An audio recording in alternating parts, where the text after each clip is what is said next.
In this episode, we look at Camp of the Saints, a racist novel that has quietly become fundamental to how the right wing talks about immigration. This is the most extreme content we've covered so far, but the most disturbing thing about it is how its influence has continued to grow. As we explore in the episode, this novel and the ongoing attempts to advance it as a work of prophetic literature are also a fascinating case study in the lines that the extreme right believes it must cross without explicitly crossing. I think you'll enjoy this look at the worst novel I've ever read, and its truly odious fans. There's really nothing real. There is no real. And that's what's called the postmodern mentality. I couldn't resist the worst racist remark. The adventure of life justifies its suffering. I don't want to see him having political succubus with goblins. We'll do it live. Okay. Is Trump going to have babies with a goblin? We'll do it live. And turn against us like Darth Vader? Do it live. Now listen, you right I'll calling slap names you in and your let's get- goddamn face, and you'll stay plastered. I was going to have a guest speaker, but the person I had invited in died. Some level of masochism. Hi, I'm Helen, And I'm Sarah, and this is Odium Symposium. a podcast about the production of bigotry. Today we actually have a little podcast business to start with. We have a new patron to thank. Thank you to Books. Thank you. You can check us out on patreon.com/Odium Symposium and sign up to become an Odium connoisseur. Also, whether you're a patron or not, you can join our Discord. We'll have a link in the description. Yeah, also, we have a website. We're bad at plugging it, but odiumsymposium.com. The episode today, a little like behind the scenes work for the listeners, we really maintain each episode like a total like fog of war. So going into the recording of an episode, almost always, only like the person who hasn't prepped the episode straight up doesn't know what we're going to record about, like not even any details. Like, is it going to be even about misogyny? Is it going to be about whatever, right?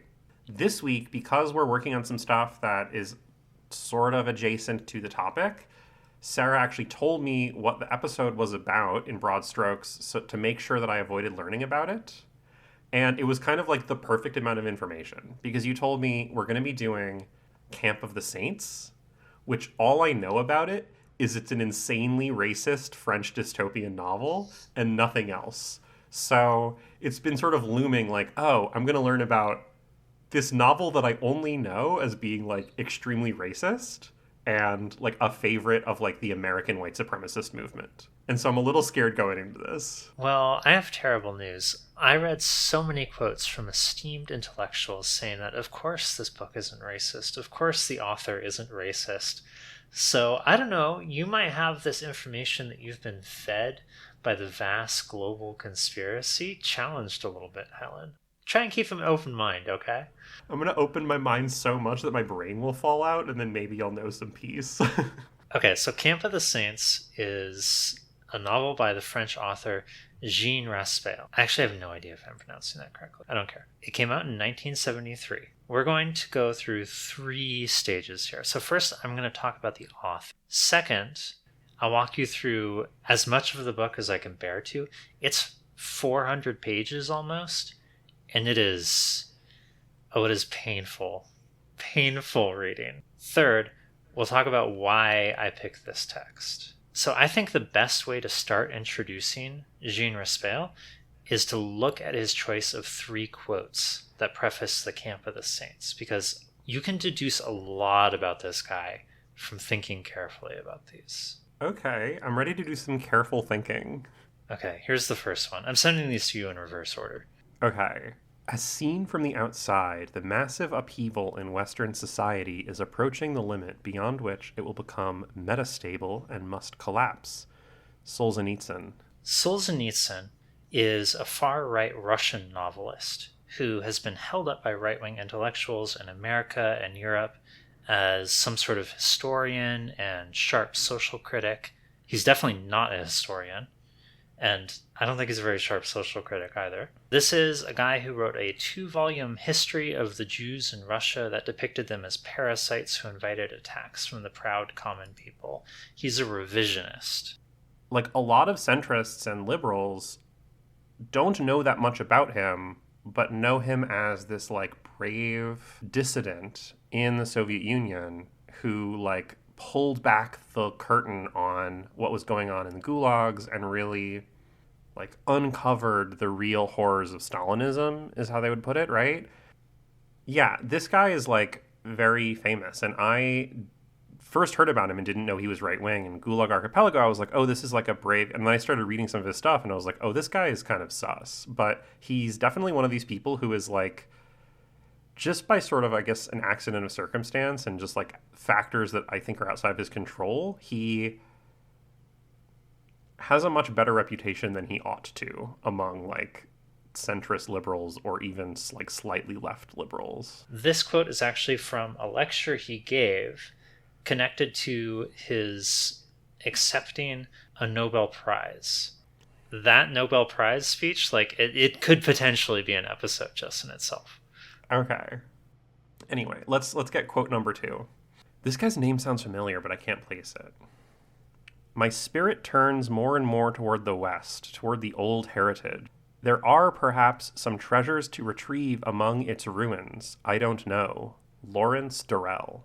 All right, so Lawrence Durrell is a mid-20th century urbane, international, cosmopolitan sexual predator. He was considered one of Britain's foremost writers, and you can see from the quote that he experienced a deep nostalgia for its heritage. But in point of fact, he was kind of out of the existing order. This was a guy who was born to British colonial occupiers in India, and for complex reasons, he was not actually a citizen of Britain. So he was kind of a stranger in his own land, and yet also a carrier forward of its alleged intellectual history and heritage. This is reminding me of, like, literally today, I stopped in the used bookstore. They had just gotten in one of Neil Ferguson's books. The back described, like, oh, it's like a history of the West and, like, why the West rose to prominence, and literally contained a line about, like, the rest of the world. Like, the West invented, you know, all these different things, like science and all these other civilizational things that it refers to as, quote, killer apps that now the rest of the world has downloaded, and they're using them. Meanwhile, we've lost faith. Holy shit, that's and I was so like, embarrassing. this is so funny. Like, and so this is what this reminds me of, like the perennial nature of this, like, oh, we're losing because like we're afraid to own our heritage. From the, again, very little that I know of Camp of the Saints, which is like the title and the general like who is a fan of it, as well as this quote, I'm like, okay, I think that's going to be one of the big themes. I'm calling it now. Okay, I think that's going to turn out to be a good call. Here's the third quote. Oh my God. And when the 1,000 years are ended, Satan will be released from his prison and will go forth and deceive the nations which are in the four corners of the earth, Gog and Magog, and will gather them together for the battle, the number of whom is as the sand of the sea. And they went up over the breadth of the earth and encompassed the camp of the saints and the beloved city. Apocalypse 20. So, yeah, that's from the Book of Revelation.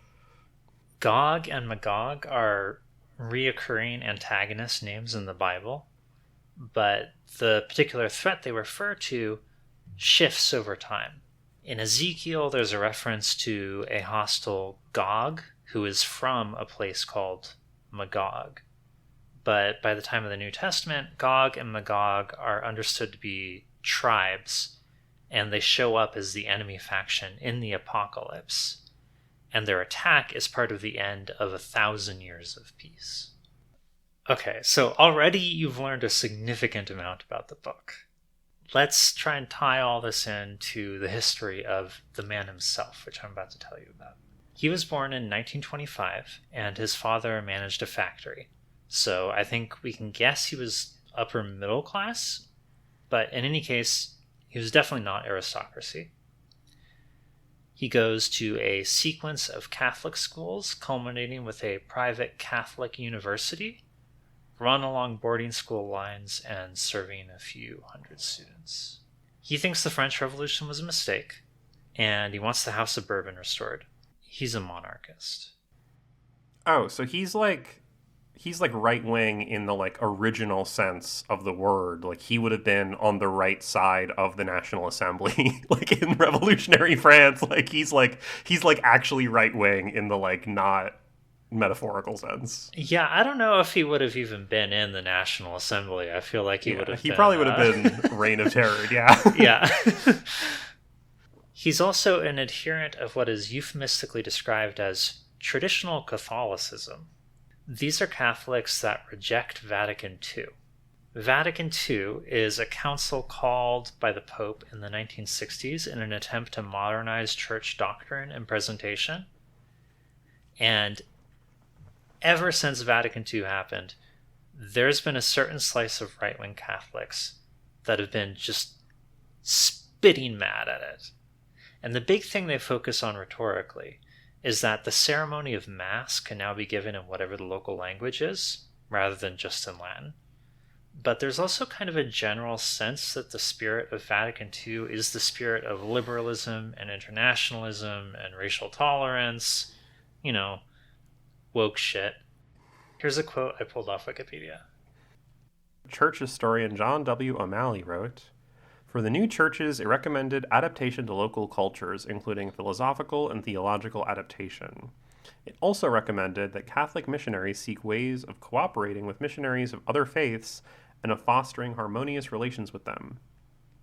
It asserted that art from every race and country be given scope in the liturgy of the Church. More generally, it made clear that the Church was sympathetic to the way of life of different peoples and races and was ready to appropriate aspects of different cultural traditions. Though obvious sounding, these provisions were portentous. Where would they lead?" And maybe this is an instance in which horseshoe theory is true, because I also disapprove of these techniques, but that's because I understand them as methods by which the Catholic Church is trying to expand its followers, and I would rather that the Catholic Church just didn't do any of the mission work and actually just stopped. Yeah, okay. Jean Raspail, ideological ally of the pod. This is not going to come back to bite us. Definitely not. Okay, a slightly more serious tack. You can see why people who are obsessed with this vague, almost incoherent notion of the West and the heritage of the West would oppose these things, but it's just such a nonsense critique. Like, do you not understand how the Church became the influence that it is? Like, how are you annoyed at, like, what is Easter, right? Like, I feel like this is an obvious thing that we maybe don't even need to point out, but like, the Church has already incorporated so much pagan observation and ritual and all these things, like, in its spread across the world. The problem here is that you're trying to approach this from a point of view of some sort of religious realpolitik. And what's important here is that the mysteries and the ritual be preserved for their own sake. The rites themselves are the valuable thing. Yeah, but my point is, you can never add more rituals. The rituals can never change. Like, but how did the rituals come about? Why was it? It doesn't matter. They need to be preserved. I'm not being sarcastic here. Like, this is actually how this works. You're like, oh my god, I can see your brain melting. He doesn't start off as a novelist. Until The Camp of the Saints comes out, his writing is almost entirely travel writing. He's still going to be doing travel writing into the 2000s. His first book is a travelogue where he proceeds from the southernmost tip of South America to Alaska by land. And at the time, there's a fad for adventure nonfiction, which this plays into. It's in French, but I Google translated this passage from it. We often talk about the extraordinary allure of adventure for young people today. We waste time trying to explain it when the reason is quite simple. Adventure is within everyone's reach, simply because there is no longer any adventure, and ultimately, despite the influx of pretenders, true adventure remains what it has always been, the preserve of a select few. These will survive, although they must fiercely defend their place in the sun because adventure is expensive. As for the others, the public, saturated and initiated by 10 years of experience into all the tricks of real and fake explorers, will gradually abandon books and travel lectures to quietly return to what interested them before this curious trend arose. He thinks adventure, really meaning travel, is for the elite, and that's how it should be, and everything will return to the way it should be soon. I also get the sense that he thinks he's too good to be writing about it.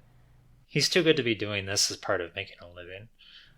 Yeah, he's like, oh, people just want to read about this because it's faddish, but eventually they'll go away and the next fad will come and I will, be able to finally just like continue to adventure and not have to like appease the masses. It's very bizarre for a travel writer to write this.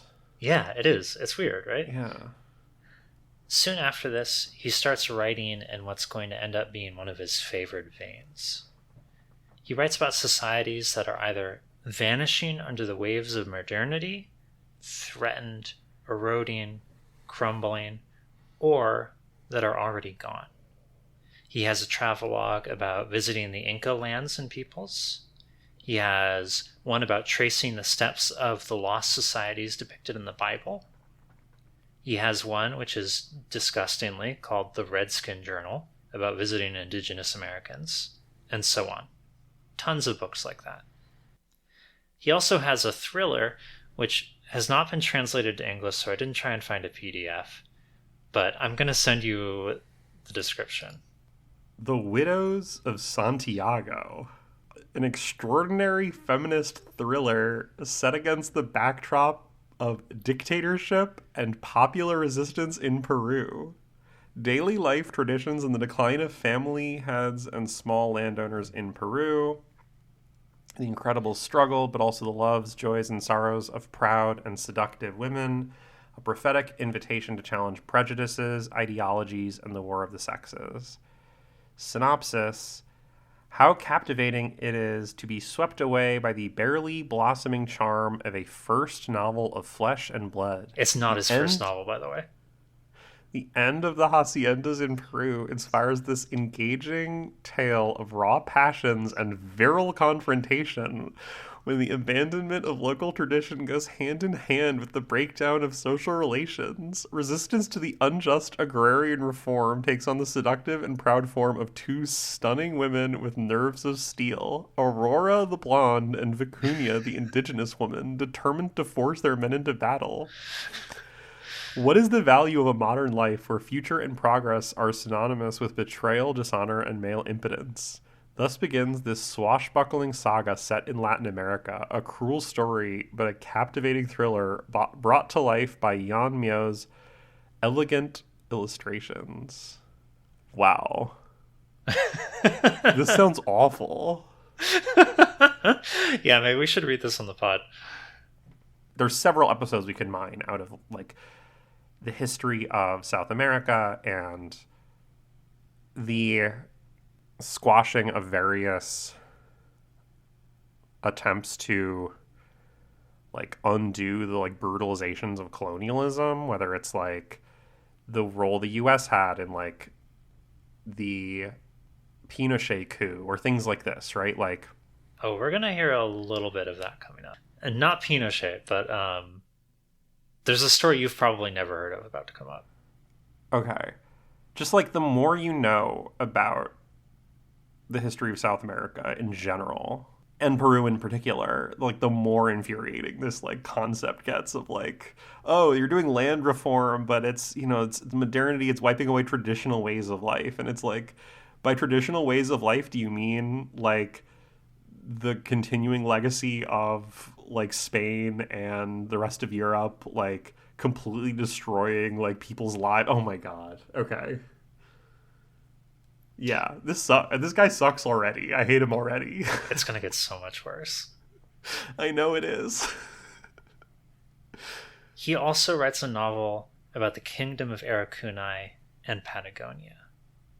There's a region divided between Chile and Argentina, inhabited by a people called the Mapuche, or Araucanians. In 1858, a French lawyer named Antoine de Tournon, inspired by a novel he'd read about the Spanish conquest of Chile, traveled to Araucuni and told the Mapuche, "Hey, I'm European, I have connections, and I can get you arms shipments. Appoint me your leader, and I'll declare independence and make sure you're safe from the Chilean and Argentine governments." They said okay, and elected him their leader. He declared himself king, declared independence, and Arequipa was promptly invaded by Chile, and several years later it's going to end up largely incorporated into Chile. The Chileans capture him effortlessly, and they deport him to France and tell everyone that they executed him. Several years later, he comes back. He's like, listen, I'm alive, and I know it didn't go great last time, but this time I can really get you weapons. It's going to go great. Let's go again. Let's do it again. And they're like, yeah, sure, buddy. Sure, buddy. Just sit down, have a drink. And during a meeting with the Chilean general, they're like, hey, I just thought we'd mention Antoine is back in town. And so he gets deported again. And he tries this a few more times, and he gets deported each time. I love that you just said the phrase, like, he tries this a few more times and gets deported each time. Traveling from France to Chile was, like, not hopping on a plane and just going. So he tries a few more times and gets deported, like, that represents, like, years of this man's life. Yes, like, absolutely. That's so good. Okay, so this briefly existing kingdom never really comes up again in South American history. This is not really a topic in South America. But Antoine ends up with a few friends in France who are very into this idea of a new royal line with a kingdom in South America. And ultimately, he doesn't have any kids, and he's the king of this kingdom. So he appoints an heir. His friend, a champagne salesman. In France, among a tiny sliver of weirdos who sort of like masturbate to the thought of royalty, the idea of this kingly line that issues from this champagne salesman is something of an obsession. Here's some text from a Telegraph obituary of Raspail. I'm gonna just announce for our listeners that I do know that this guy's name is pronounced Jean Raspail. I don't care. But Raspail, who styled himself king, or sometimes consul general of Patagonia, was also guilty of some swamping of his own. Wait a minute. Does he think he's the descendant of this champagne salesman? No, not really. He's more like a pretender to the throne. Okay, but he thinks of himself as a pretender? Yes. That's incredible. Okay. A practitioner of elaborate practical jokes, or as he put it, games that are not entirely games.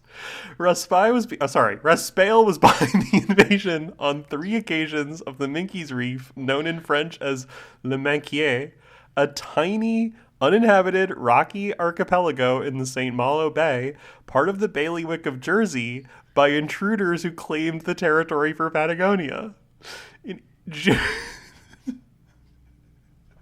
In June 1984, Raspail led a force consisting of what one British newspaper called sozzled French students who renamed the territory Northern Patagonia in response to Britain's unacceptable and prolonged occupation of the Malouine, i.e. Falkland Islands, a territory of Patagonia, and fled when the Coast Guard was alerted. The invasion was repeated in 1998 when the intruders lowered the Union flag from the island's solitary flagpole, replacing it with the Patagonian flag, and painted the island's one lavatory, a small wooden hut, in the Patagonian national colors of blue, white, and green.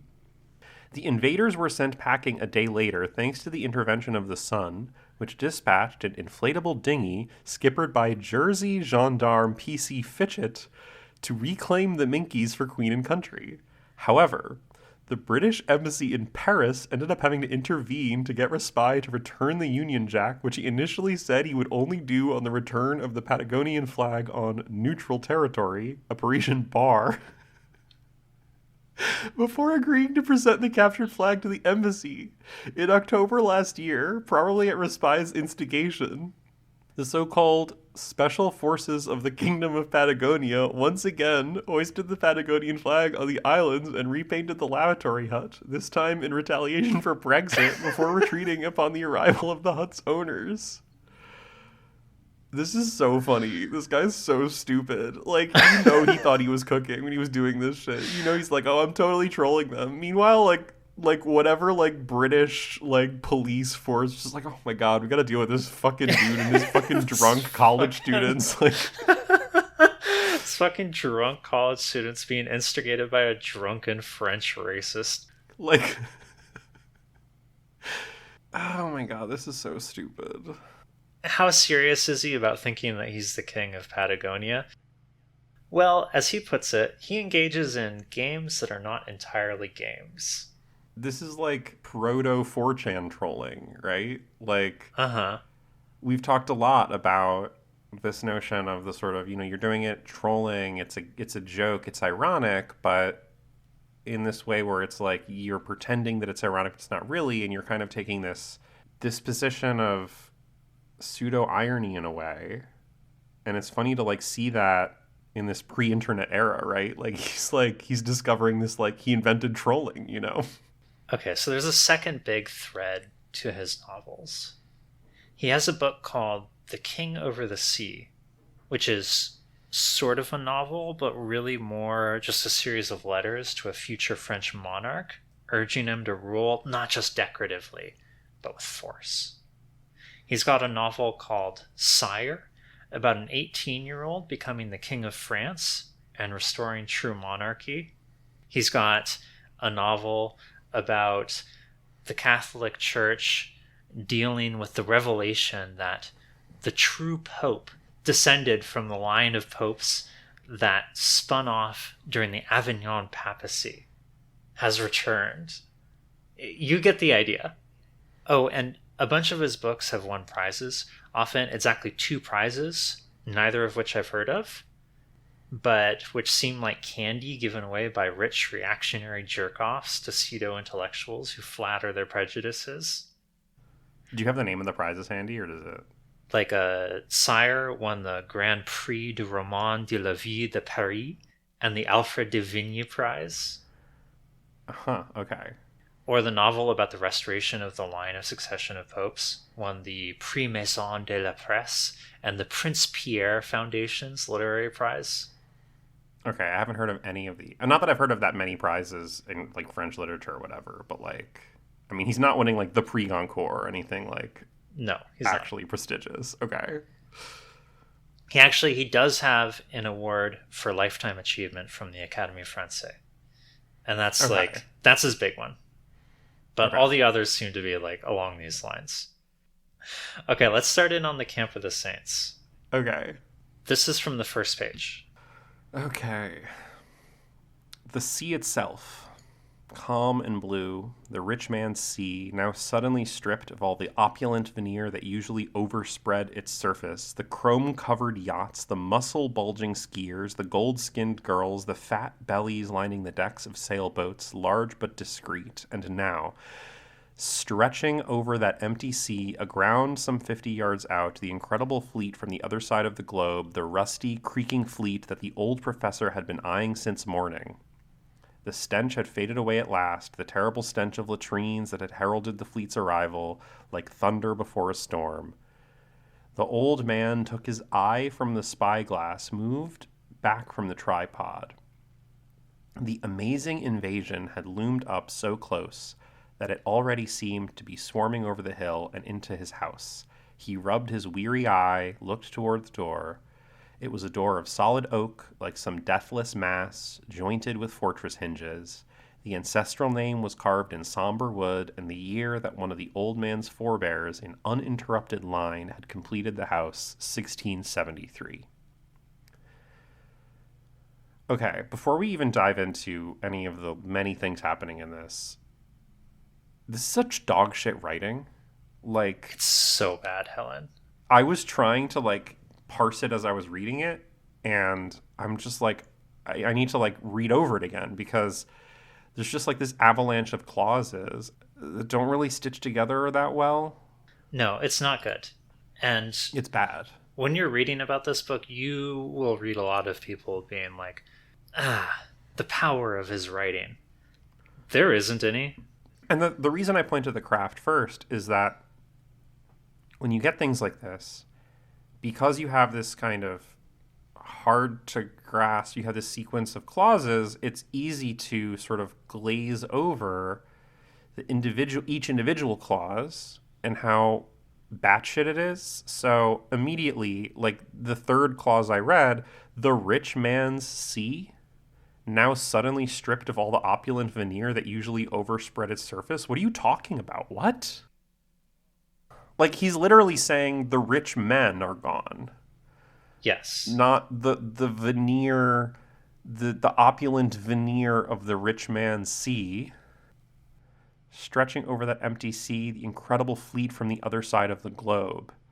Yeah, so it's literally the refugees are invading, but instead of imagining, right, like this is the image that now haunts like every racist's head, every racist's mind, of like boats of refugees are actually secretly like a coherent invasion coming from the other side of the globe. And the stench of latrine. Like, this is already so hateful. Oh, my God. All right. Well, I mean, we're pretty much done with the book. I think you've cracked the code. Let me also point out, by the way, he's very clearly and very consciously trying to use literary technique, or you could uncharitably say play literary games. But he's very blunt. He's very obvious. We go into talking about the old man's door of solid oak in his ancestor's house with the year 1673 carved on it. Like, do you think that door might be a metaphor? Do you think it might be a metaphor? This is the level we're going to be operating out through the whole thing. Here's what he says about the door on the next page. Oh my God, there's more about the door? Yeah, the door comes back repeatedly in this chapter. Oh my God. It was cool in the house when the professor went inside, but he left the door open all the same. Can a door protect a world that has lived too long? Even a marvel of workmanship 300 years old and one carved out of such utterly respectable Western oak? What does he mean by that, Kill Helen? yourself. What does he mean? Kill yourself. Oh my God. The situation here is that there are 100 ships, each of which is carrying about 80,000 people, and they've arrived at the shores of France. There's no power on the coast of France because all the people in charge of maintaining infrastructure have fled the incoming invasion. Here are the sort of terms that he describes the ships in. How many of them were there out on those grounded wrecks? If the figures could be believed, the horrendous figures that each terse news bulletin had announced through the day, one after another, then the decks and holds must be piled high with layer on layer of human bodies, clustered in heaps around smokestacks and gangways, with the dead underneath supporting the living, like one of those columns of ants on the march, teeming with life on top, exposed to view, and below, a kind of ant-paved path with millions of trampled cadavers. Oh my God. Okay. I don't know. This sucks. Yeah, see, when I told you that we were going to go through as much of the book as I could bear to present to you, now you're getting it. I'm just going to try and give you enough so that you can understand the highlights of its rhetoric. I mean, I think it's worth saying, like, this vision of ships crammed full of bodies in this inhuman way, he's describing the ships that were involved in the transatlantic slave trade as if they're invading. I don't know. It's like hard for me not to think of that image. Yeah, I don't know. It could just be making a connection that's not really there, but it's like he's trying to talk about these ships that are organized in a way that is ignorant of like the value of human life, right? But it's like this actually happened and it was the Europeans who did it. You know, I'm just going to go into some of my theory of the book, which is like why I even included this excerpt. I think what he's invoking here is the Nazi concentration camps, because he's talking about the smokestacks. Yeah, I can see that. And a future episode I think we are going to do is a theory and practice, where the theory is Aimé Césaire's Discourse on Colonialism. It's one of the most popular sort of texts that makes this point that Nazism and fascism should be understood as the techniques of colonialism brought back to like the imperial core. That if you understand like Nazi Germany as this complete break with European history, as something that's like a complete aberration, you don't actually understand what it was. It's actually like the techniques of population control that were already used by colonialism in the center, right? And that's, yeah, so I think these are not, like, these two comparisons are not opposed. At the end of this episode, I'll come back to why I think he's making this comparison. Okay, so the flotilla is littering the beaches with corpses, and the French soldiers are burning them, and we get this passage. The West doesn't like to burn its dead. It tucks away its cremation urns, hides them out in the hinterlands of its cemeteries. The Seine, the Rhine, the Loire, the Rhone, the Thames are no Ganges or Indus, not even the Guadalquivir and the Tiber. Their shores never stank with the stench of roasting corpses. Yes, they have flowed with blood, their waters have run red, and many a peasant has crossed himself as he used his pitchfork to push aside the human carcasses floating downstream. But in Western times, on their bridges and banks, people danced and drank their wine and beer. Men tickled the fresh, young, laughing lasses. Ugh. And everyone laughed at the wretch on the rack, laughed in his face, and the wretch on the gallows, tongue dangling, and the wretch on the block, neck severed, because indeed, the Western world, staid as it was, knew how to laugh as well as cry, and then, as their belfries called them to prayer, they would all go partake of their fleshly God, secure in the knowledge that their dead were there, protecting them, safe as could be, laid out in rows beneath their timeless slabs and crosses, in graveyards nestled against the hills, since burning, after all, was only for devilish fiends, or wizards, or poor souls with the plague. What the fuck? Yeah. This is so incoherent. What is happening? I do think that there has historically been more of this focus on, like, civilized and non-civilized ways of dealing with dead bodies. This feels like such a throwback. Like, calling someone primitive because they burn bodies instead of burying them. What really strikes me here is the pleasure he takes in depicting the cruelty of the West. Like, this is his ideal culture here. This is the superior culture. And he's talking about guys just, like, making out with women next to, like, chopped off heads and shit. And he's like, oh, that's the good stuff. It's like trying to pat ourselves on the back because we in the West understand that, like, even if you're mocking a corpse, you bury it. Like, at least we're not burnt. Like, I don't know. It's just so weird. It's just such a weird... I don't understand how these two ideas are connected. I guess that's why I'm going to this, like, burial versus burning thing. Like, I don't really understand in his mind why these two ideas are juxtaposed. Like, I mean, this phrase, like, men tickled the fresh, young, laughing lasses, and everyone laughed at the wretch on the rack. Like, it's just gross. And it's gross on its face. And even just that chunk is, like, bad. But the fact that it's in the context of being, like, this is the correct response to death, and burning is, like, disrespectful, and, like, the smell of rotting corpses, I don't know, it's just so weird. Part of the New Testament includes this supposed transcendence of the understanding of the importance of the materiality. Like, in Jewish practice, you're not supposed to do anything that marks your body because it's understood that when the Messiah comes to raise the dead and institute the kingdom of Israel, blah, blah, blah, like, you need your body to be intact.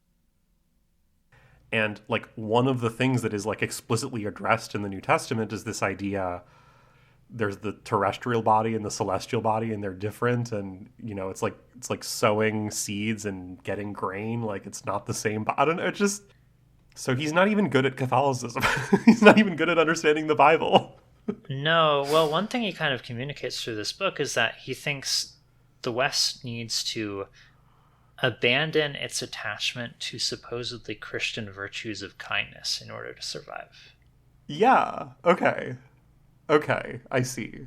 Yeah, there is joy in cruelty, and our ancestors understood that, and maybe you need to understand it too. you're burning bodies because you don't understand the joy and value of being cruel to a hanging, like, I don't know. It just doesn't make any sense. This passage doesn't make any sense, Sarah. I'm going to stop trying to unpack it. Okay, so the French soldiers are trying to deal with the bodies that are littering the beach, and they can't handle it. And here's his description of that. Then, hands clutched to temples, he dashed off, zigzagged like a terrified jackrabbit into the ring of darkness beyond the burning pile. 5 minutes more, and 10 other soldiers had done the same. The professor closed his binoculars. He understood. That scorn of a people for other races, the knowledge that one's own is best, the triumphant joy at feeling oneself to be part of humanity's finest. None of that had ever filled these youngsters' addled brains, or at least so little that the monstrous cancer implanted in the Western conscience had quashed it in no time at all. In their case, it wasn't a matter of tender heart, but a morbid, contagious excess of sentiment, most interesting to find in the flesh and observe at last in action. The real men of heart would be toiling that night, and nobody else. Basically what he's saying is, this inhuman flotilla of ships full to the brim of bodies has started disgorging dead bodies on the shores of France, and the soldiers are needing to go in and burn these bodies because that's the only thing you can do to get rid of the like masses of dead bodies. And in that like nightmarish scenario, like I can accept on one level that this is an extremely racist story, but of course, like in the terms of the story, this would be a nightmarish scenario. Like corpses start piling up and you have to start burning them to try to like address this like emergency situation. If you are too overwhelmed at this task, it's clearly because you're not racist enough. Like, is that's what he's saying? Like, yeah, exactly.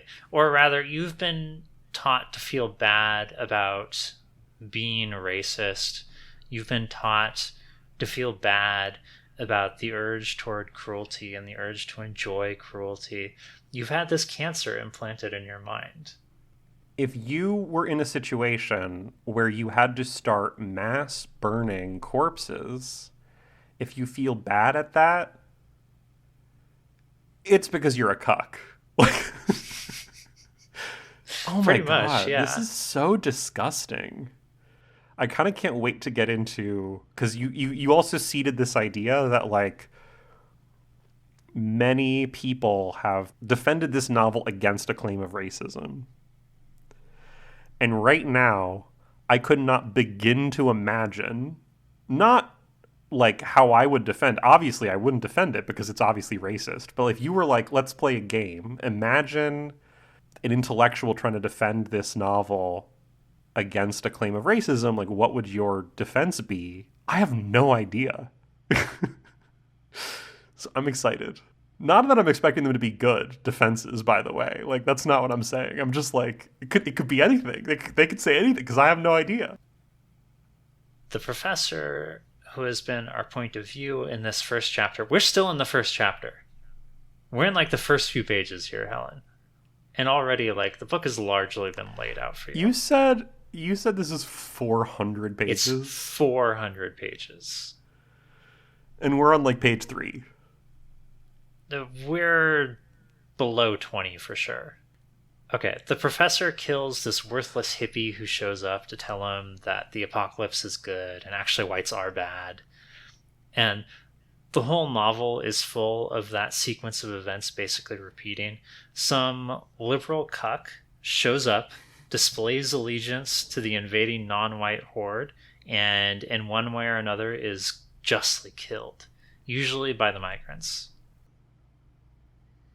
Seeing that pattern play out over and over for 400 pages, it actually kind of reminded me of The Dark Knight Returns.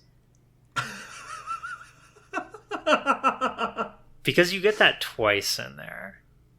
You get the vaguely Jewish psychiatrist who the Joker murders, and you get the mayor who's murdered trying to negotiate with the leader of the gang that's overrunning the city. And it's got very, very Camp of the Saints vibe, I now understand. Do we get, like... I mean, I'm assuming yes, because there's 400 pages, so this happens, like, at some point. Because so far, of this clips you showed, there's not, like, an invasion in the sense of, like, people actually coming out and, like, having any kind of... like, doing any invading, right? Like, there's just, like, the disgorging of corpses. Like, how does that evolve at all? Oh, I mean, eventually they're going to land. Yeah. Okay. And then there's just going to be, like, a bunch of people from poor countries who are brown running around. Okay, but it's not like...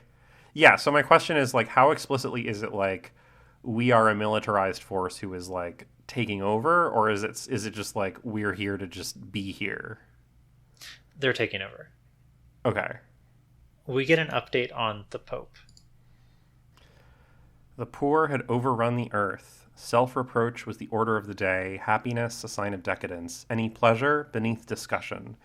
Even in Monsieur Calgue's own village, if you did try to give some good linen away, they would just think you were being condescending. No, charity couldn't allay your guilt. It could only make you feel meaner and more ashamed. And so, on that day, he remembered so well, the professor had shut up his cupboards and chests, his cellar and larder, closed them once and for all to the outside world. The very same day that the last pope had sold out the Vatican. Treasures, library, paintings, frescoes, tiara, furniture, statues. Yes, the pontiff had sold it all as Christendom cheered, and the most high-strung among them, caught up in the contagion, had wondered if they shouldn't go do likewise and turn into paupers as well. Useless heroics in the eternal scheme of things. He'd thrown it all into a bottomless pit. It didn't take care of so much as the rural budget of Pakistan for a single year. Morally, he had only proved how rich he really was, like some Maharaja dispossessed by official decree. The third world was quick to throw it up to him, and in no time at all he had fallen from grace. From that moment on, His Holiness had rattled around in a shabby, deserted palace, stripped to the walls by his own design, and he died at length in his empty chambers in a plain iron bed, between a kitchen table and 3 wicker chairs, like any simple priest from the outskirts of town. Too bad, no crucifixion on demand before an assembled throng. Oh my god. You doing okay over there?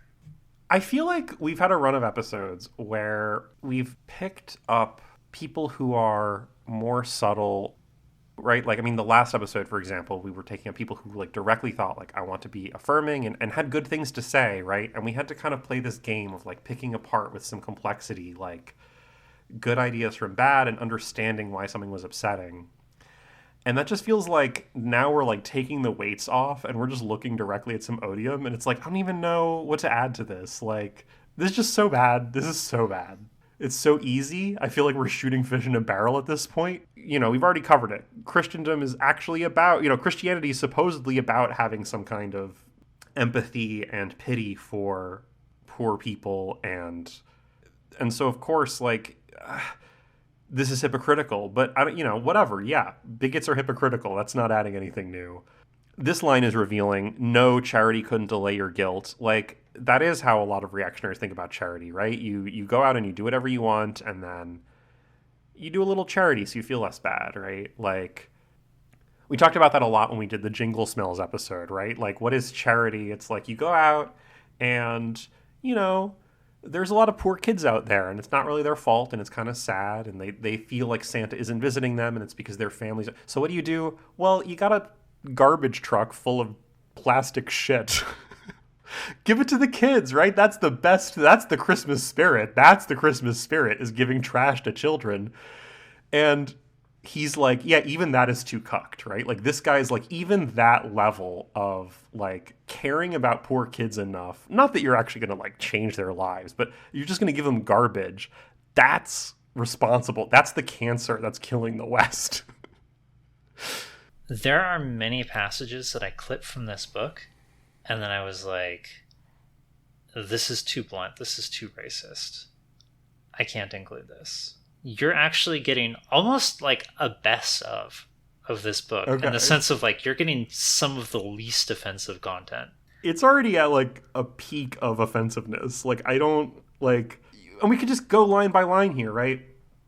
He had thrown it all into a bottomless pit. It didn't take care of so much as the rural budget of Pakistan. Okay, all these jewels that the Vatican has, and then all these right, like the crown jewels of England, where are they all from, right? Why do all these other countries, like, why is Pakistan poor? Why is India, right? Why do all these places not have these resources? Because they were stolen, right? It's just it's so backwards. You've exactly inverted things, but it's the same bullshit that they're always doing. The whole instigating incident for this invasion is that the country of Belgium agrees to adopt a certain number of Indian babies per year. And these massive hordes of parents surround the Belgian embassies in India and like hold up their babies and are like, adopt this baby is yours now, this baby is yours now. And they're holding up like these big well-fed babies, but they're trying to sneak in these, quote, monsters, end quote. Oh my God. And eventually Belgium realizes what a terrible mistake they're making, and they cut off the adoption policy. And that's what sparks the invasion. Just from that outline, we could play the same game. Go line through my description. Be like, oh yeah, adoption has often been used as a tool of like genocide by colonial oppressors.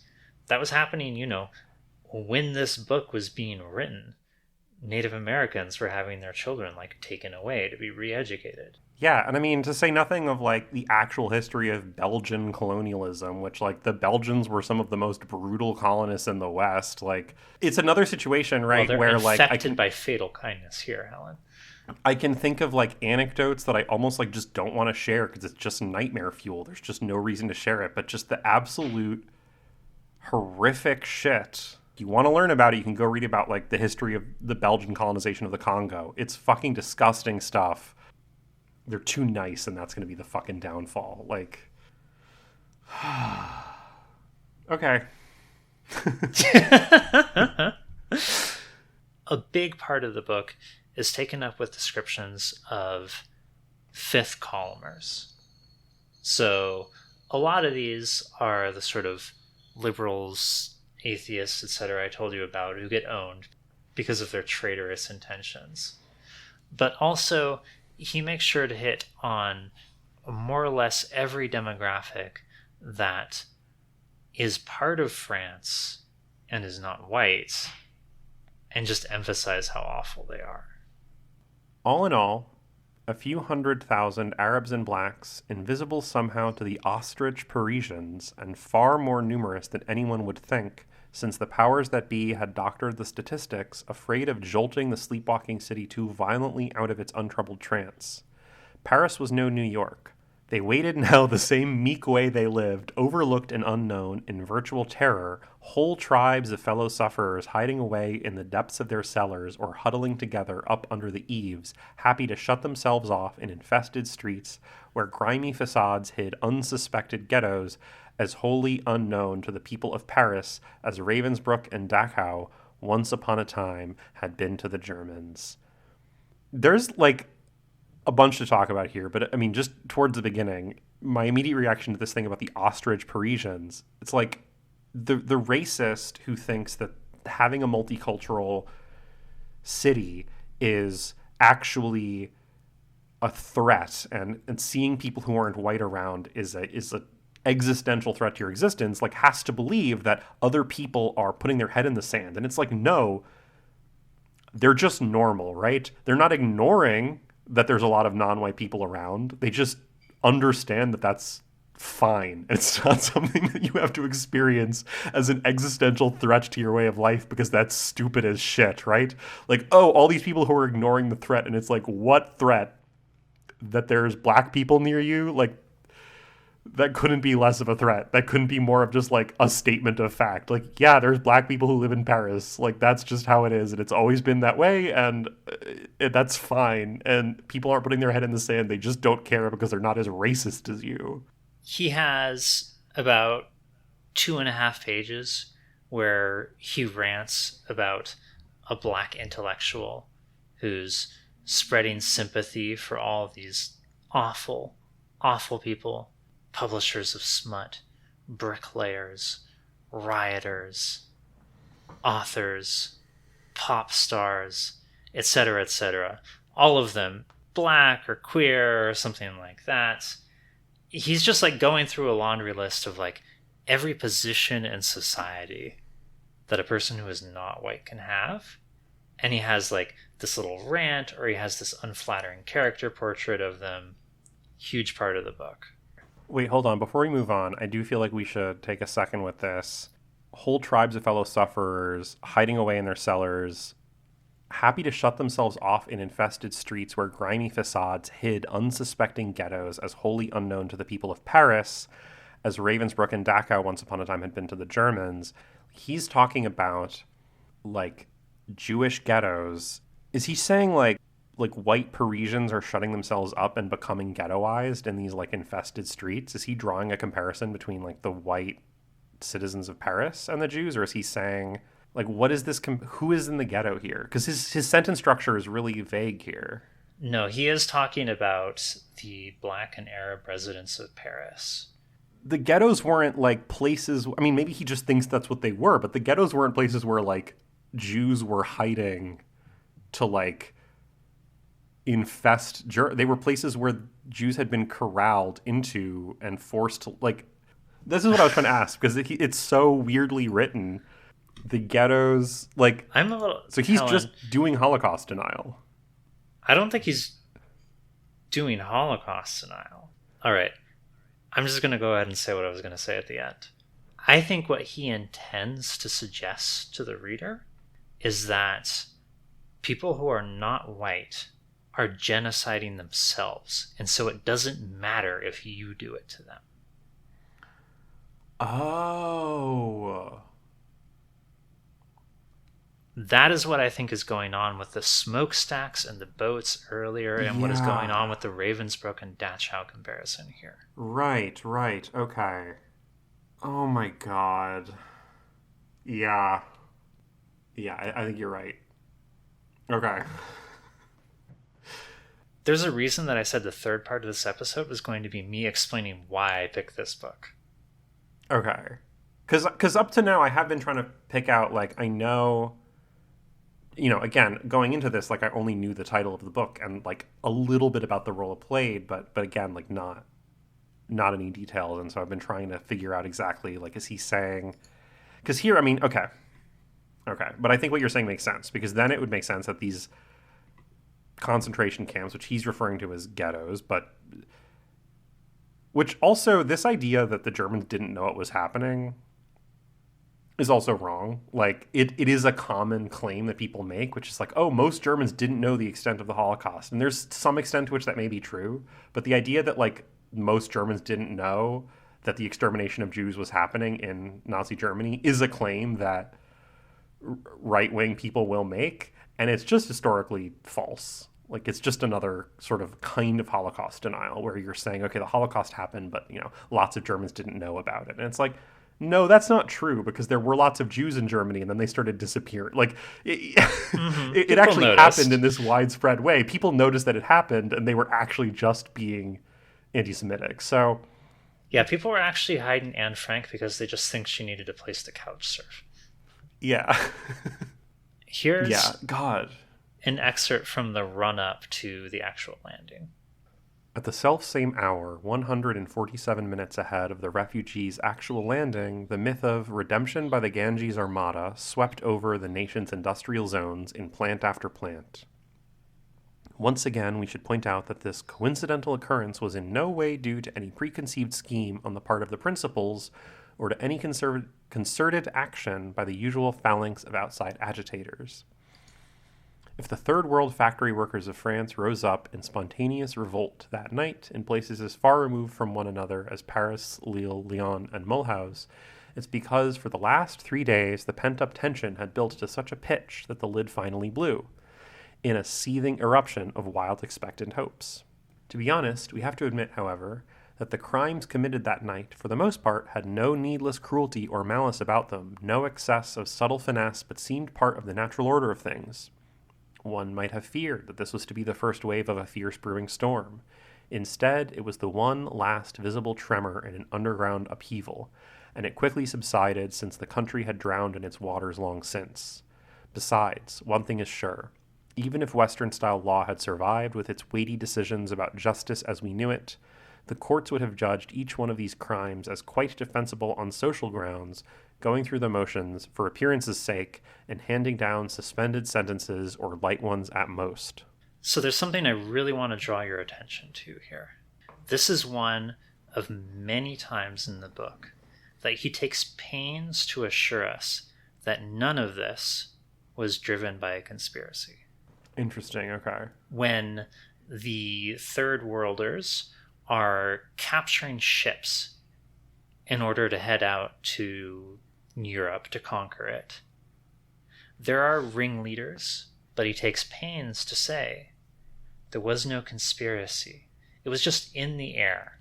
Everybody understood. Happens over and over and over in the book. That's something I'm going to return to later. There's also a sense that you get from this excerpt that is a major part of this book, that the West was already defeated. It had already lost. So in a sense, this whole invasion, it involves a little bit of violence. It involves enough incidents for him to portray in what he thinks is like this very comical and satirical and exciting fashion. But like, it was kind of already over.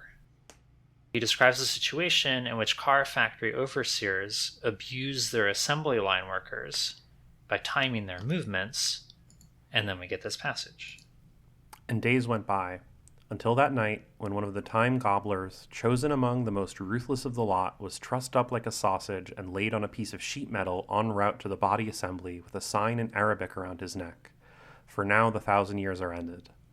When the massive drop hammer fell against the metal to stamp it into shape, the clocker was nothing but a puddle of blood, quickly dried in the heat.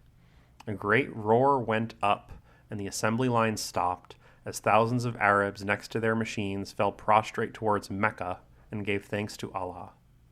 The underdogs had had their scapegoat, and that was that. There were no other crimes in Javel that night. They needed only one, and everyone understood it.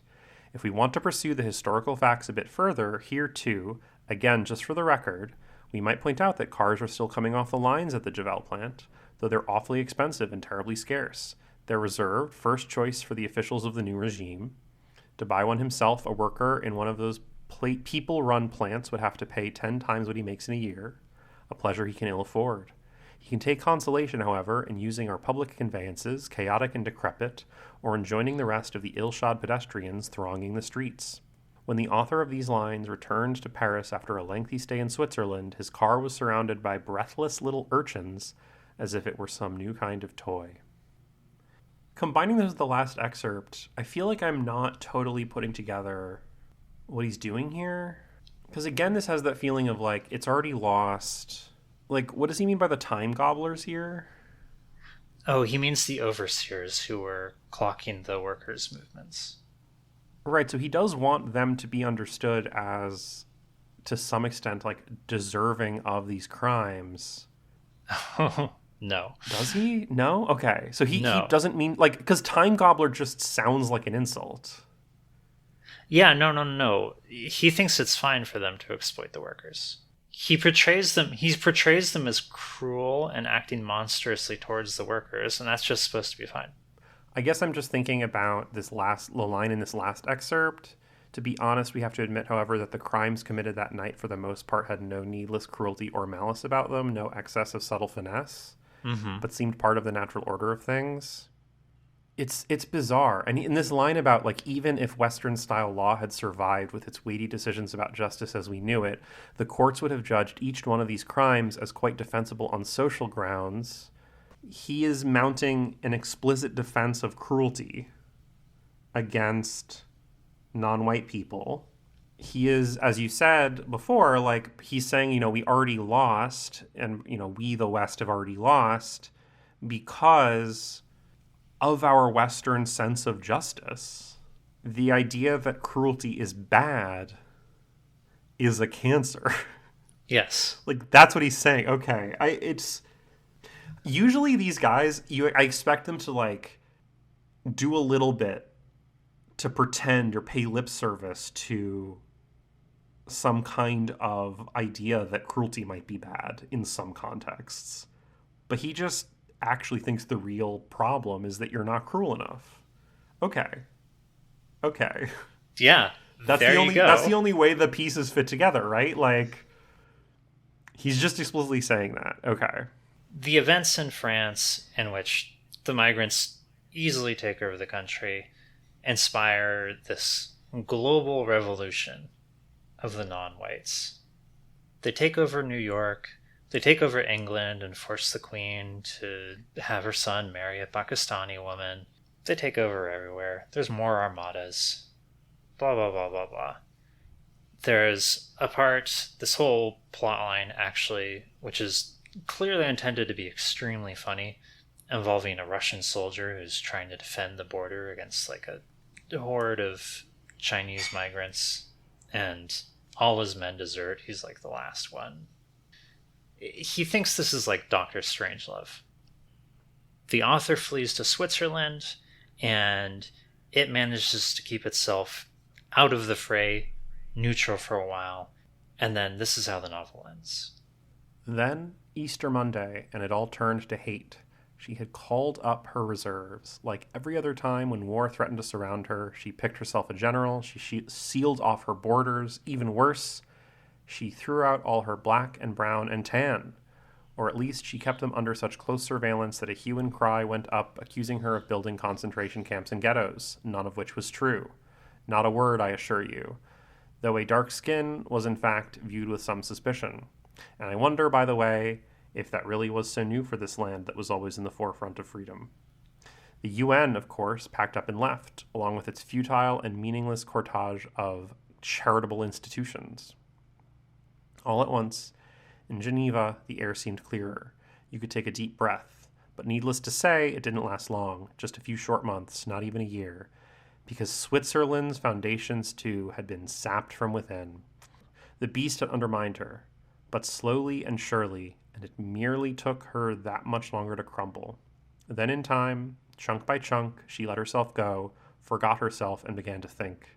Her collapse was really in the best of taste. The famous shield of perennial neutrality still made a vague impression. The beast put on gloves before yodeling for the kill. From inside and out, the pressures grew stronger. A Munich-style coup, no way to avoid it, back to the wall, she had to give in, and today she signed. At midnight tonight, her borders will be opened. Already for the last few days, they've been practically unguarded, and I'm sitting here now, slowly repeating over and over these melancholy words of an old Prince Bibesco, trying to drum them into my head. The fall of Constantinople is a personal misfortune that happened to all of us only last week. There's tons and tons of references to the fall of Constantinople in this book. That makes sense. Yeah. Like, for example, the stout French general who is like, you see him as like this heroic, muscled silhouette, like throwing bodies into the flames, like at the start of the book. He's named after the last Byzantine emperor. Yeah, that's the book. Helen, I gotta say, I didn't enjoy reading it very much. No, I mean, I didn't enjoy the snippets that you sent. I didn't enjoy reading those, and I feel like I read less than 2 pages in total, and you're saying the book is 400 pages long. It's 400 pages, and it is all so much worse than what I sent you. Oh my god.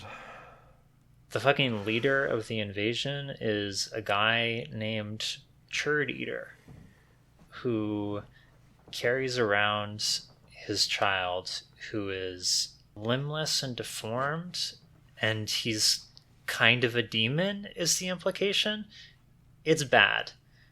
This is kind of a bad book. I would even go so far as to say this is an unusually racist book. I don't know if you can get behind that description, Helen. It might be a little harsh, but... We talked not on the podcast, but actually on the stream. We were talking about the Michelle Ulbeck book Submission, because there was that article that opened with this reference to it, which, as far as I understand it, having not read either, is like in the same genre in that it's about like the fall of the West and like an invasion of Arab values.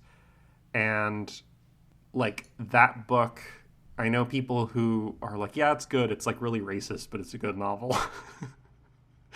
And I think it's like, there's like a genre in French literature of accounts of the decay of Western society by the Arab horde. And this is like a particularly bad entry in that genre, like, as far as I understand it. Yeah, this fits right into the canon of the Nouveau Droit, or New Right, which is a European literary movement from the late 60s, which explicitly modeled itself on Gramsci. And... Oh, are you okay? I know, right? What? Like the Marxist? Like... Yes. Okay. Yes. This sort of particularly literary racism is, I don't know, it's a phenomenon that we really don't have that much of in the US, actually. Yeah, it's not really an American phenomenon just so much. And in fact, so the context in which I had heard about this book was some American white supremacist organizations that like this book. And it's like, they kind of have to go to this like French book example because there's not that there's not racist American writers, like, let's be clear, but it's just, it's different. It's not the same kind of thing. Why did I decide that we should have an episode about this book? Well, first off, it was well received by the literati in France, but it didn't actually sell very well. So the Telegraph obituary claims that it only sold 15,000 copies in its first year. A Wellesley professor eventually translated it into English, and when it got a release over here, it was excoriated. Even the New York Times was on the right side of this one. The New York Times figured it out? The New York Times figured it out. Yeah, that one hurts. It also didn't sell super well here. It did have its defenders. So, for example, William F. Buckley was a fan, and the person who reviewed it at the National Review was a fan. So, minor book, 3 reasons I want to talk about it. First, it's set up for future episodes. So we're kind of eating our veggies here. The book was kept circulating by wealthy figures, particularly Cordelia Scaife-May and John Tanton, both of whom are potential future episode subjects. It never really disappeared, and so it ended up with a lot of connections to stuff that we're likely to get into in the future. Second, over the last 30 years, and especially the last 20 years, it's had a big comeback. The fascist politician, Jean-Marie Le Pen, was a promoter of the book, and it turns out that his much more popular daughter, Marine Le Pen, is also a big promoter. And there are no less than 3 notable racist Steves in America who are big fans of this book. Steve Bannon, Stephen Miller, and Steve King. All Camp of the Saints fans. Viktor Orban is a fan. And just generally, the rhetoric of invasion and apocalypse that it created the blueprint for is a huge part of our politics now and of how issues around immigration are presented. Do you remember the caravan? Yeah. This was a thing back in 2018 where a caravan consisting of thousands of people went from Central America to the southern border of the US in order to attempt to claim asylum. And this happened right in the run-up to the 2018 midterms. And the hysteria and the frenzy around that was like incredible. Fox News was talking about almost nothing else.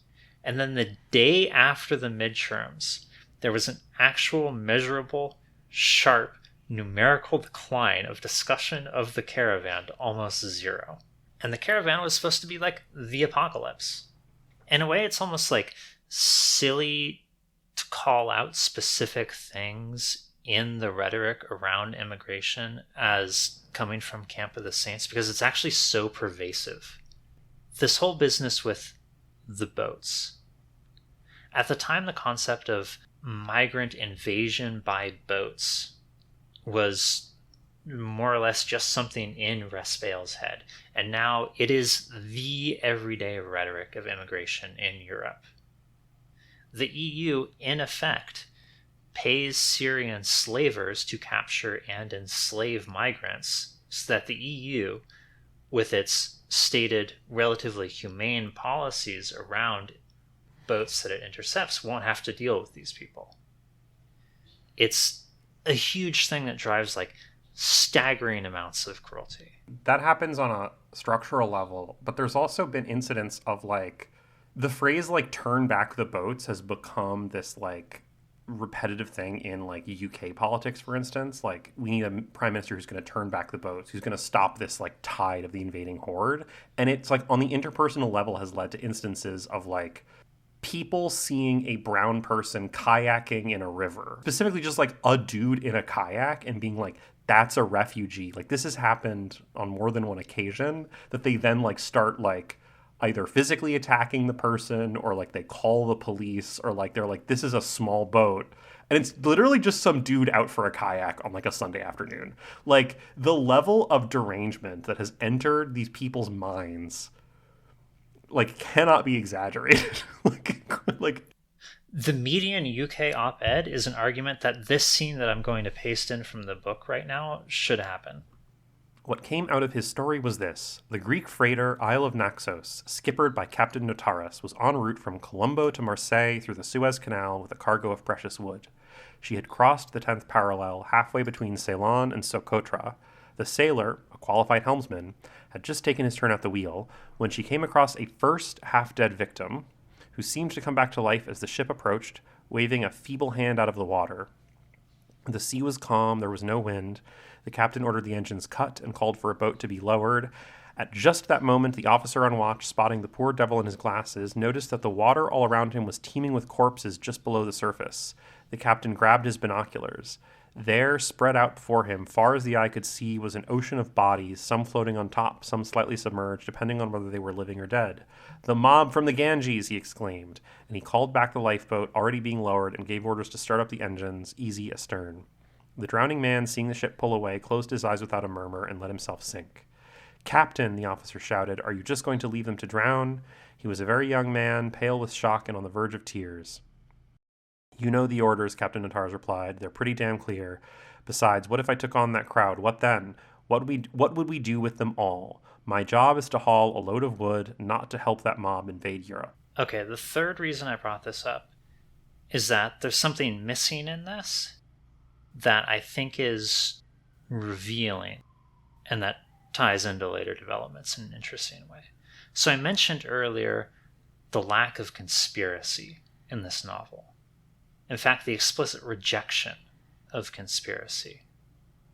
There's also the lack of the insidious Jew, which is a figure that we expect to see from these kinds of people. Not in there. There's zero anti-Semitism in this book. And also notice the lack of a proposed solution. When the apocalypse comes, he wants the whites to shoot the non-whites, but there's no clear prescription about what to do now when the apocalypse hasn't happened yet. This is something he gets asked about frequently in interviews. Or he did, but he died of COVID in 2020. Okay, here's a transcript from a TV interview. I'll read the question. "What should we do? That is the question you asked back then. One answer was that we have to have the courage to shoot the whole lot. At the time, that was regarded as racism." You have simplified just a bit. In truth, The Camp of the Saints is a parable, written in 1972, published in 1973, about 1 million people from the Third World. They're weak, they're unarmed, women and children, they're poor, and they come in search of paradise. But there's 1 million of them. They land on the Riviera, and behind them there are other flotillas with more millions ready to land according to whether or not France's response is positive or negative. The problem of The Camp of the Saints is very simple. There is unity of time, place, and action. Everything happens in 24 hours. What happens is that they have a shipwreck, 1 million of them, unarmed, weak, they inspire sympathy, pity, but 1 million, And if the response is positive, there are a million more waiting. What do we do? That's the question posed by the Camp of the Saints. And is the question the same 40 years later? The Camp of the Saints is a novel. Its purpose is not to send a message. I'm a novelist. I imagined this situation, which is a bit like ours today, except the arrival of millions of immigrants seeking paradise did not happen in 24 hours, but over a longer period of time. And the Camp of the Saints ends badly or well, according to your opinion. There are 400 pages. Imagine all the questions it raises in our minds on a social level, on the national level, but also on the inner level of each person. What do you do? If you allow in such a mass, what happens to the country? If you don't allow them in, where is your Christian charity? Where is your pity? And many other things like that. Okay, so what happened here is he just dodged the question.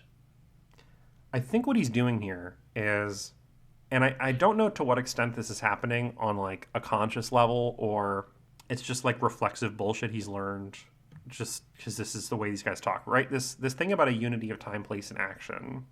This is a reference to Aristotle's Poetics, which is describing the structure of Greek tragedy. He's not explicitly saying it, but what he's trying to sort of get at with that is like, this is a Greek tragedy. I think it helps me understand what he's saying and his racism to understand that he's saying this is in the form of a Greek tragedy, right? I am showing you like an unavoidable loss of something.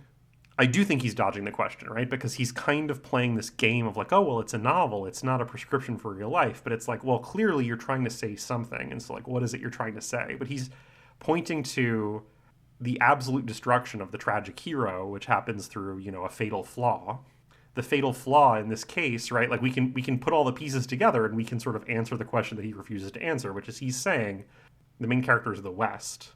The West is going to get destroyed because of its fatal tragic flaw, which in this case is not being full-throatedly cruel enough. I can tell you that whatever games he was playing involving the form of tragedy, certainly the person who transcribed and translated this interview, it was originally on French TV, and then posted it to their blog, interpreted this as dodging the question. Because they got so mad at this that they appended this footnote to the interview. Note, the interview leaves something to be desired. Raspail asks, how do we get rid of them? But he never proposes that all immigration be stopped, although it is vaguely implied when he criticizes the politicians of the past 40 years for their empty words and insincere promises. He also seems to think that Christian charity would be violated if the millions were turned away. Catholic writer Bernard Antony responds forcefully to Raspail on this point. It is not in the name of genuine Christian charity that the immigrants blah, blah, blah. He then goes on to append a quote from this random racist Catholic blogger. The quote is from a post where the blogger got mad at a totally different interview, where Raspail did the exact same thing. Here he is in another interview. What do you feel about the current situation? You know, I've no wish to join the big group of intellectuals who spend their time debating immigration. I have the impression that these talks serve no purpose. The people already know it all intuitively, that France, as our ancestors fashioned it centuries ago, is disappearing, and that we keep the gallery amused by talking ceaselessly of immigration without ever saying the final truth, a truth that is moreover unsayable, as my friend Jean Cao has noted, because whoever says it is immediately hounded, condemned, then rejected. Richard Millet came close to it. Look what happened to him.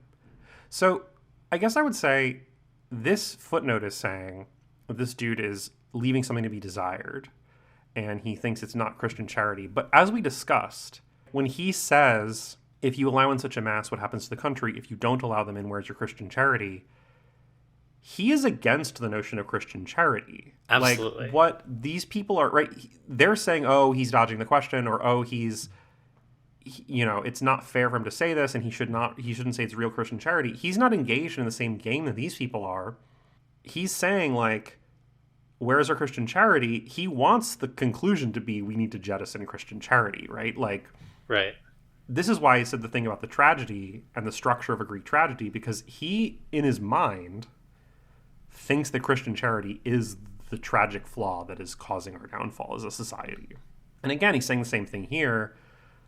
You know, he's like, oh, look, what do you want me to just say? So, you know, he's saying, whoever says it is immediately hounded, condemned, and then rejected. You couldn't be more clear here. He is saying, look, You, the interviewer, want me to play this game and just say, I think we should kill all the immigrants. But I'm not going to say that because, and he's very clear, because saying that is counter to the purpose of us doing it. Like, he understands that if he says that out loud, it will hurt his political project. That's exactly what he's saying. These talks serve no purpose. The people already know it all intuitively. He's figured out, and I'm going to hate on liberals again, he's figured out that there's another tragic flaw in the liberal mind, which is that if you don't ever outright say, I am a racist, there will always be someone who will accuse you of bad faith if you call a racist, right? So as long as you say, I don't know, I'm just a novelist, right? Somebody can come along and say, I don't know, he's just a novelist. But he's saying right here, right? We know that he's a fan of games that aren't games. He has a sense of rhetoric that's like 1% more sophisticated than the guy who wrote the footnote on this blog. That's what's happening here. He never quite says the thing that you can easily infer from everything he has ever written, everything he has ever put out into the world. But you don't quite say it. And writing the line ever so carefully is good enough. Notice he says, Richard Millay came close to it. Look what happened to him. Here's an excerpt from a news item about Richard Millay. French writer Richard Millay, who caused an uproar late August for praising Norwegian mass killer Anders Breivik in a pamphlet, has had to step down from a top position with France's prestigious publisher Gallimard, though he remains on the payroll. Richard Millay remains a Gallimard employee, the company stressed Friday, but he will no longer sit on its committee of readers, which helps select books for publication and shapes the output of established writers. This is infuriating. Like, the dude was like, oh yeah, this Anders Breivik guy had a few good points, which, I mean, I imagine our listeners know. I'll just say, Anders Breivik was a Norwegian Nazi who killed 77 people in a combined mass shooting and car bomb attack intended to preserve the racial purity of Norway. Yeah, and left a pretty extensive manifesto that has become kind of a text for like a lot of white supremacist movements. Like, it's one of the things that you constantly see referenced is the pamphlet, or is the manifesto. So what, this guy, like, he praised this terrorist, like this white supremacist Nazi terrorist, and then gets like a paid vacation, or just gets like paid, like, yeah, he's still an employee. Yeah, this is like a cop like, getting suspended for an officer-involved shooting. Like, oh my god. Time to sit back and play Bejeweled at home instead of in the subway. Look what happened to him. Like, yeah, he got to just, oh my god, okay. Okay, so he has this project of trying to suggest to the reader that, you know, we gotta just kill the non-whites. But he wants to maintain respectability. He wants to ride that boundary. And what today's far right have done is pick up where he left off and keep pushing that boundary back. In 2010, Renaud Camus, inspired by Enoch Powell and The Camp of the Saints, published his book, The Great Replacement. The Great Replacement takes the thesis of The Camp of the Saints, which is that whites are going to be, and are being, replaced by an invading horde of migrants, and brings in a conspiracy element. And in Camus' conspiracy, Muslims are the puppeteers. American Nazis fused this with their existing theory they called white genocide, in which Jews were the puppeteers. And so now we have a version of this conspiracy theory for every orientation between wanting Jews to be the villains and wanting Muslims to be the villains. And partially as a result of this diversity of options, it has exploded. The Great Replacement saturates right-wing rhetoric now. Usually it's not referred to by that name. You have to be like roughly as far out as Tucker Carlson currently is for that. But right-wing media personalities almost uniformly push this idea that the elites are replacing you with the migrants. And by you, they of course mean the white listener. There's something interesting about Raspail's insistence that it's not a conspiracy. Because in his mind, again, and I think that this image of the tragedy, the Camp of Saints as like a classical tragedy, helps to illustrate this a little bit, that it really is Christian charity that is the flaw here. If there's a conspiracy, then you have this other evil group of people and you can destroy them and you can save things by destroying them. But it's sort of somebody else's fault. And the problem isn't Christian charity. And this is exactly the gap that this footnote, this guy's trying to say. Like, he seems to think Christian charity would be violated if the millions were turned away. But this other Catholic guy points out that it's not actually genuine Christian charity. He is trying to make a point here that his audience is just too stupid to understand. Yeah. And, like, that's partly his fault. They're just watching their French TV and fucking shutting out. Yeah, he's writing slop shit for idiot racists. Of course they're not going to understand it. But it's always funny when you get these kind of misalignments between, like, you know, there's a reason he's, like, so clear. And in a way, it makes his point stronger that there's not a conspiracy. Because then it really is that charity is a cancer invading the West. And these other guys just don't understand that. They're too stupid. And there's just like not like, it almost makes me feel like, what are we even doing here? Why are we trying to understand the subtle details of this? Like, even the people who like this shit aren't doing that. They're just shutting out, as you say, right? Like, it's all just fucking stupid. They're all so stupid. The other thing that this is reminding me a lot of, like, you know, we're in the rhetorical world the Camp of the Saints created. What, you know, in a way, this is like somebody turned the rhetoric and subtlety dial down on Atlas Shrugged. Like, this book in a way feels very Ayn Rand to me. Ayn Rand is explicitly like not being a racist, but she has the same vision of a society that's going to collapse because the cool good people, which she just doesn't want to explicitly say are like the white people, although we did actually in our Ayn Rand episode get into parts where she talks about like the West and like why the West is cool, and like, you know, she's racist in a lot of the same ways. So it's kind of funny that like you've got like Atlas Shrugged for like the Silicon Valley type people who like understand that like you can't be openly white supremacist, right? But you still want to be able to say like, I'm super cool and everyone else, the hordes, the masses are just like haters for the sake of being haters. And then if you want to get more explicitly racist with it, you've got Camp of the Saints. And if you want to get more conspiratorial, you can do like replacement theory. Like, there's a whole menu. There's a whole like range of politics here that are more or less the same in terms of how they think you should run the world. You were curious about defenses of this book? Helen, I am so sorry to disappoint you. Because the way people defend this book is they just avoid addressing the content. They say things like, oh, well, Raspail was an explorer who spent many years hanging out with like indigenous people and writing about them. He can't be racist. I'm not exaggerating. That is both something I have read other people say about him and an argument he himself has made in response to the question, are you racist? Or they'll say, he was prophetic. That's crazy. That's like, okay, hold on. That's like even stupider version of like, I can't be racist. Some of my, you know, my best friend is black. That's like, I can't be racist. Some of the people I've met in my life are black. Like, there's not. I've had professional contact with black people. That's the argument. Like, I've seen black people on the street before. I can't be racist. Like, what are you saying, dude? Oh my god. Or this is the really intellectual version of the defense. They'll say, actually, he's satirizing the West.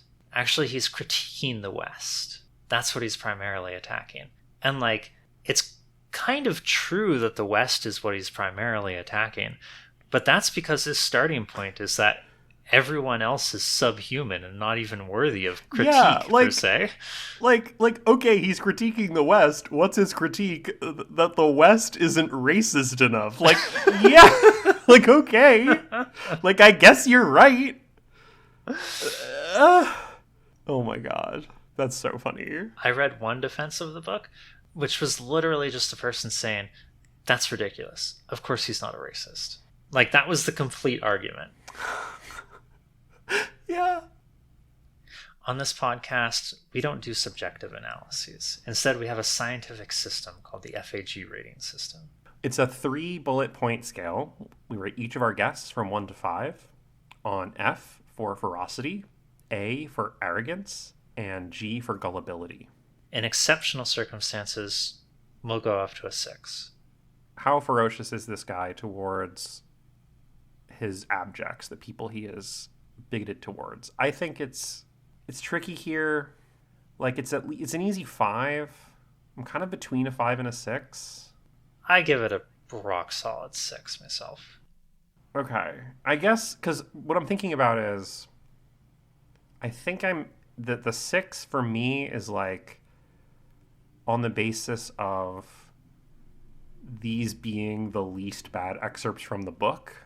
But not only the fact that you've said there's much worse stuff in the book, but the way this book is used and understood by white supremacists as a call to action to genocide non-white people.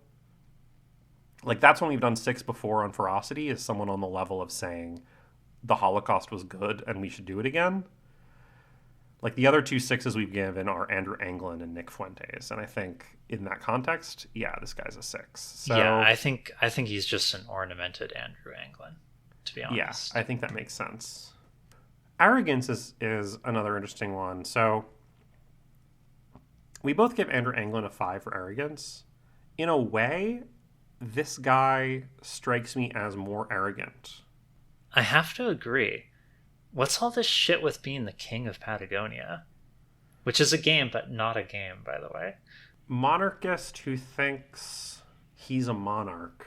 Yeah, I mean, thinking you're a monarch, right? I mean, there's the famous, like, Lacan quote, if a man who thinks he's a king is mad, then a king who thinks he's a king is no less so. Like, if we ever rate an actual monarch, I think I'd give him a 6 as well, just because it's so arrogant to think you're, by the power of your blood, in charge of people. Even if, like, materially you are. So, yeah, I think we're giving it a 6. So gullibility is the one I think we always need to explain a little bit. Each of these people we understand as having a role in the production of bigotry. So the question of gullibility is, how aware of that role are they? It's not a question of whether they, like, think something that's incorrect, because all these people are bigoted. They all think something that's incorrect, right? The question is, like, how aware of their role in its reproduction are they? I don't think this guy's that high gullibility. Like, I think he kind of knows what he's doing. I'm tempted to give him a 1. I think I am too. There's no evidence to me of something he's doing or a use of his literature that he's not aware of. Like, I mean, correct me if I'm wrong, but there's no sense in which he's pushed back. I mean, he's pushed back on the idea that he's a racist, but he's even explained that he understands to do that because if he gets labeled a racist, it will hurt his racist agenda, right? Like that interview where he explains, like, everyone intuitively knows the truth and you're just playing a game of trying to get me to say it so you can punish me for it. Like, that's very revealing that he knows exactly what he's doing. Yeah, he might be a shitty writer, but I think he's a really skilled racist. I'm giving him a 1. That means he's got a 13, which is quite high. I mean, highest we've ever given is a 15, so... Well, we have measured his soul and found it wanting. Helen, do you have any parting thoughts on the Camp of the Saints and Mr. Raspel? Yeah, we could have rated him lower, but that would have been Christian charity, which is a cancer on our soul. Yeah, no, this was a bad time. This guy sucks. I mean, I had a good time recording the podcast with you, Sarah, but this guy sucks. I feel like this is about as extreme content as I'm, like, willing to bring to the podcast. Like, just personally. Yeah, to some extent, I think, like, there are obviously things that are more extreme than this, but... Yeah, if this were just some random guy, if this book weren't, like, influential and connected, like, I never would have done this episode. Yeah, and, like, there's even things where they're influential, but the way to understand them is not really by diving into them in this way. Like, an example that's just coming to the top of my mind, just because we were just talking about it, I don't think either of us is planning on doing, like, an Anders Breivik episode where we, like, read the manifesto. Like, that just isn't something we want to do. And part of it is just like, when it gets more extreme than this, usually it's something else. Like Anders Breivik, we shouldn't think of as like the guy who wrote the manifesto. We want to think of as the guy who did the car bombing terrorist attack. And also there was a manifesto involved, right? And I think like another place where I struggle with this kind of idea was like the Althusser episode, right? Where like there was a text, but we were also kind of talking about like a murder he did. So yeah, it's hard for me to imagine a text that's more extreme than this. That would be like something that makes sense to cover for us. Well, you can get early access to episodes by checking out our Patreon, patreon.com/Odium Symposium, and becoming an Odium connoisseur for $5 a month. Yeah, last week we released our first members-only episode. It was about papers produced by pseudoscience and posted to the website Vixra. We also did a little experiment that episode of like, what if we had some alcohol while we were recording and discovered that it really changes the vibe. So it does. We had some fun with it. That was a fun episode. That was our own little bit of science. Yeah. All right, that's all for now. Bye. Bye. Guess what, bitches? You thought that was the end of the episode. It wasn't. We're back. Yeah, fake out. When I put this episode together, I knew that Camp of the Saints was going to be a vibe ruiner.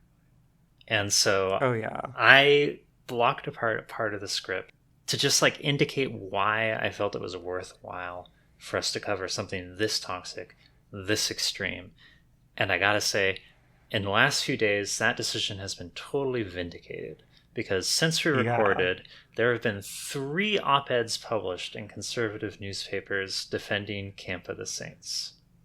2 in the Washington Examiner and 1 in the National Post. Now, the Washington Examiner is a fascist rag that has been popular on a national level for about 13 years. And when I say popular on a national level, what I really mean is that it's had influence in right-wing media circles nationally for about 13 years. It's owned by a billionaire, so actual circulation numbers are kind of irrelevant, but they stay well-funded, so they're doing well in that sense. The National Post I hadn't heard of because it's a Canadian newspaper, and according to a chart I was just looking at, it's, I forget, the 5th or 6th largest circulation in Canada and the 2nd largest national circulation. Now, all of this was prompted by Camp of the Saints getting republished and then pulled by Amazon because it's a white nationalist tract. The articles all mention this, so it's like pretty clear what they're motivated by. It's that sense of grievance of like, oh, our baby is getting harassed by big bad Amazon. The story of what actually happened is a little inconsistent between some of them. Like some of them say that it was pulled for days, and one of them is like less than 24 hours later, it was back. You can't keep a good message down. But in any case, that's the grievance story that they're all presenting. Yeah, as far as I could tell, it looks like, I mean, this is kind of guesswork because, again, it's a little tricky because there's like the official Amazon company statement about what happened, and then there's their versions of events, and like none of them quite line up. But it seems very likely that this could be one of those situations where, you know, and this sort of thing happens where there's some reports like, oh, this is hateful, and then it kind of triggers some like automatic moderation, and then a day or two someone steps in and is like, oh, actually, no, we shouldn't pull this, right? Like the first of these articles, April 22nd, in the Washington Examiner, so relevant to our podcast. It's called From Rivers of Blood to the Camp of the Saints. And it's kind of a masterpiece. It's explicitly drawing a connection between Enoch Powell's rhetoric and Camp of the Saints. And it provides one of those defenses of the book that we described in the episode. It describes it as prophetic. Without going into, you know, too much detail about the book so that you really like understand how toxic it is. We talked about Enoch Powell in this episode before recording this addendum, and we understood these to be similar statements, right? Similar, like doing similar things in terms of stoking fears of immigration is going to destroy society. And indeed, Camp of the Saints and Enoch Powell together are the inspiration for the Great Replacement theory. Right. And this article is doing like understands that these are the same and just thinks they're both good. You know, Powell opens that speech talking about like, oh, one of the big mistakes people make is to mistake people talking about troubles for the troubles themselves, and we have to not do that. And it's really funny because he's like, okay, and that's the thing, and that's the thing people did with the speech, right? Moving forward, that's why people hated Powell's speech, because they didn't understand what he was saying. No, people understood what he was saying, and they understood it to be incredibly racist, and so they got mad on that basis, right? This narrative that he's offering, which is like kind of what we talked a little bit about with what defenses of this book will look like, is just lying about what's in it, just making up a narrative about why people are mad and totally ignoring the real reason people are mad. It's really blatant here. It's really not well done. Then one day later, April 23rd, we have Jamie Sarkonak. I read The Camp of the Saints. Here's why it's relevant in the National Post. This one proffers one of the other defenses we talked about, which is saying, actually, this is a critique of the West, and all the Western characters are weak little cucks, and so you can't say it's racist because it's really about how they suck. I think we dealt with that ably in the episode. Yeah, I don't think we really need to say anything more about that. Yeah. Then one day after that, we have The Campaign Against the Camp of the Saints in the Washington Examiner by Dominic Green. And this one, to me, is quite different from the other two, because the other two are trying to hide or otherwise downplay the racism of the book, trying to downplay what its actual argument is. And this one is just continuing its argument. It makes no apologies. It goes full on. It is more or less as racist as the Camp of the Saints itself is, and as overtly racist, I would say.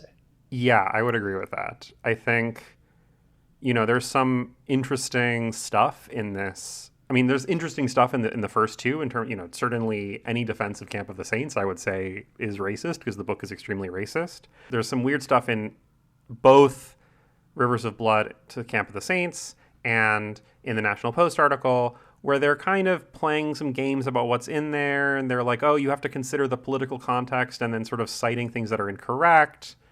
This other one, I also think this other one is not billed as an op-ed. It's in their in focus section, so it's sort of ambiguous whether it's supposed to be read as an opinion column or as just straight journalism. I think that this one is meant to be like an article, and that also is notable to me, right? This is like, oh, we're not telling you here's someone whose opinion you should consider. We're telling you like this is an account of this phenomenon of the suppression of Camp of the Saints. So it's being offered sort of as journalism, as far as I can tell from the framing. It's also far longer than the other two, and it is from someone who I would say like pretty clearly knows their shit.